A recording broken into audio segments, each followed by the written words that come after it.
நான் last video போட்டிருந்தேன். நம்ம கமெண்ட்ல இந்த டாபிக்கை பத்தி கேட்டிருந்தாங்க. அவங்களுக்காக இந்த எக்ஸ்பிளனேஷன் கொடுக்கறேன். Direct speech and indirect speech. ரொம்ப சிம்பிளா இருக்கும் இந்த கான்செப்ட். 3 friends நம்ம கூட ஜாயின் பண்ணிக்கலாமா? Number 1 Anu, number 2 Ravi, number 3 Kavya. First, direct speech. The person or thing that directly receives the action or effect of the verb. This is direct speech. அனு ரவி கிட்ட சொல்றாங்க, I am so happy. ஏன் அந்த கொட்டேஷனுக்குள்ள சொல்றாங்கன்னா, அனு தான் அனுக்காக பேசுறாங்க.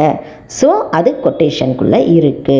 ஓகேங்களா? டைரக்ட் ஸ்பீச் எப்பவுமே கொட்டேஷனுக்குள்ள தான் இருக்கும். Next, indirect speech. Indirect speech is speech which tells you what someone said but does not use the person's actual words. Ravi Kavya கிட்ட சொல்றாங்க, Anu said that she was very happy. Indirect ஸ்பீச்சை ரிப்போர்ட்டட் ஸ்பீச்னு சொல்லுவாங்க. ஒருத்தவங்களை பற்றி இன்னொருத்தவங்க கிட்ட ரிப்போர்ட் பண்ணுறது, சொல்கிறது. அர்த்தம் ஒன்று, வார்த்தைகள் மாறும். இதுதான் இன்டைரக்ட் ஸ்பீச். இன்டைரக்ட் ஸ்பீச்சுக்கு கொட்டேஷன் வராது. ஏன் கொட்டேஷன் வராது மேம் அப்படின்னா, வார்த்தைகள் மாறுது. வார்த்தைகள் மாறி வரும்போது கொட்டேஷன் வராது. நான் உங்ககிட்ட பேசுறது டைரக்ட் ஸ்பீச்.